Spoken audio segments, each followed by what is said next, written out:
Alright, JEE advance का 2021 का सवाल है। नेक्स्ट क्वेश्चन से in the circuit shown below the switch S, ये अपना स्विच है, is connected to position P. तो अपना केस 1 है कि आपने इसको पी पे कनेक्ट किया है for a long time, so that the charge on the capacitor, ये जो आपका कैपेसिटर है ये आपका Q1 माइक्रोकूलम हो गया।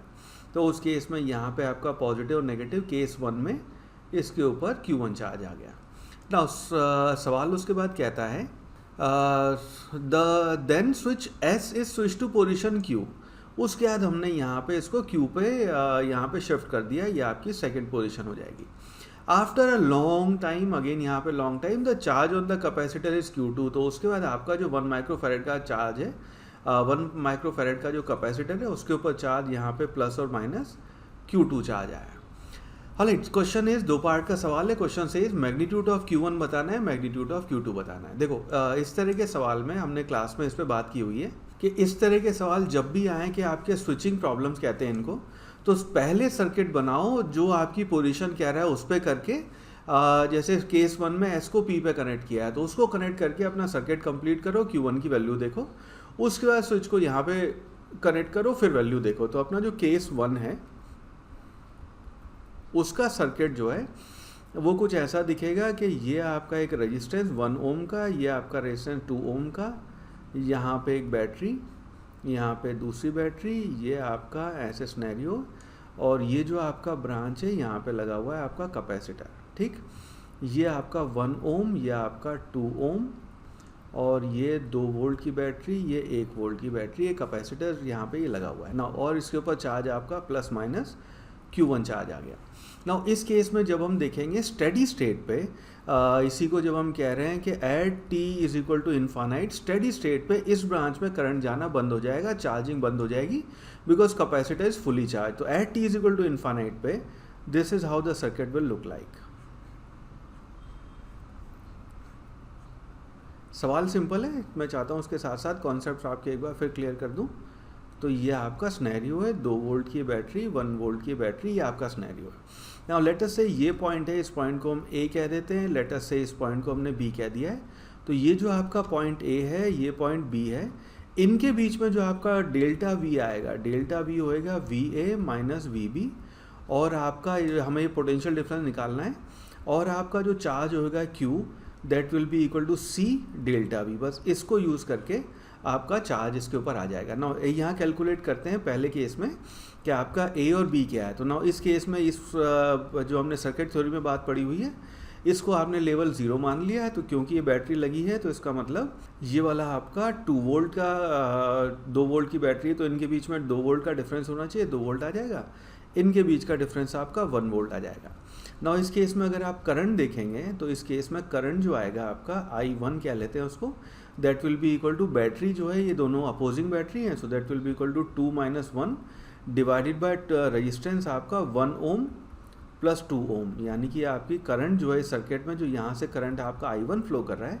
That will be equal to 1/3 ampere ये करंट होएगा ना। इस क्या 2 ओम के अक्रॉस अगर आप वो देखेंगे पोटेंशियल डिफरेंस, तो VA जो है उसकी वैल्यू आ जाएगी, that will be equal to 2 volt minus 2 ampere, V is equal to IR अब हम कर रहे हैं 2 मल्टीप्लाइड बाय 1/3, तो यानी कि इसकी जो वैल्यू है, ये सारी चीज़ें हमने सर्किट थ्योरी में पढ़ी हुई हैं, ठीक है।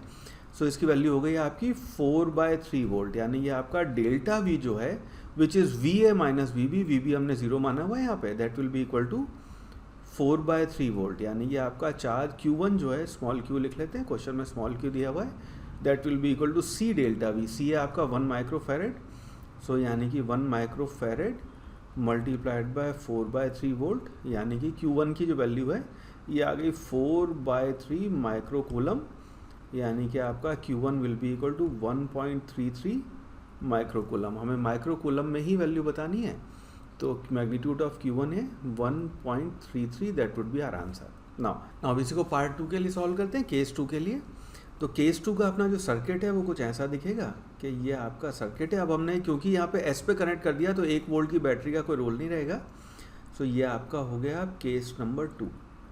सो इस सिनेरियो में ये आपका सर्किट ऐसा होएगा, 1 ओम का रेजिस्टेंस, 2 ओम का रेजिस्टेंस, 2 वोल्ट की बैटरी, और ये आपका सर्किट ऐसे कनेक्टेड है, ये आपकी कैपेसिटर की ब्रांच है, राइट। ये आपका सिनेरियो है, ये 1 ओम, ये 2 ओम, 2 ओम और ये 2 वोल्ट की बैटरी, ये कैपेसिटर है। नाउ इस केस में जो यहाँ से करंट जाएगा, नाउ इसको पॉइंट को फिर ए कह देते हैं, ये आपका बी है, ये इसका पोटेंशियल 0, इसका पोटेंशियल 0, इसका 0 और यहाँ पे आपका आ जाएगा। और बैटरी के अक्रॉस पोटेंशियल आपका 2 वोल्ट होएगा, हमें वी ए की वैल्यू बतानी है। नाउ इस केस में जो करंट आएगा, let's call this I2 will be equal to, इस सर्किट में, इस मेन सर्किट में जो करंट आपका फ्लो कर रहा है, इसमें current t is equal to infinite पे करंट फ्लो करना बंद कर दिया। दोबारा डायग्राम नहीं बना रहे, but we got this understanding कि यहाँ पे आपका करंट अब कोई फ्लो नहीं कर रहा है। तो करंट I2 जो है सर्किट में, that will be equal to 2 volt divided by 1 + 2 यानी कि 2/3 एम्पेयर। VA जो है उसकी वैल्यू हो जाएगी, that will be equal to 2 volt minus IR, 2 minus IR, I की वैल्यू हो गई अपनी 2/3 मल्टीप्लाइड बाय R यानी कि 2, सो इसकी वैल्यू आ गई 6 - 2 यानी कि वैल्यू हो गई 2/3 वोल्ट। तो इसकी वजह से हम लिख सकते हैं आपका जो Q2 चार्ज होएगा, that will be equal to C delta V, और डेल्टा V जो है यहाँ पे आपका, उसकी वैल्यू हो गई आपकी 2/3 वोल्ट, है ना। सो Q2 जो है उसको हम लिख सकते हैं Q2 that will be equal to 1 microfarad multiplied by 2/3 volt, यानी कि आपका Q2 जो है that will be equal to, this will be equal to 2/3 यानी कि 0.67 माइक्रोकूलम, ये आपकी वैल्यू हो जाएगी। सो दैट मीन्स यहाँ पे हम लिख सकते हैं 0.67 microcoulomb, that will be our final answer for this particular question.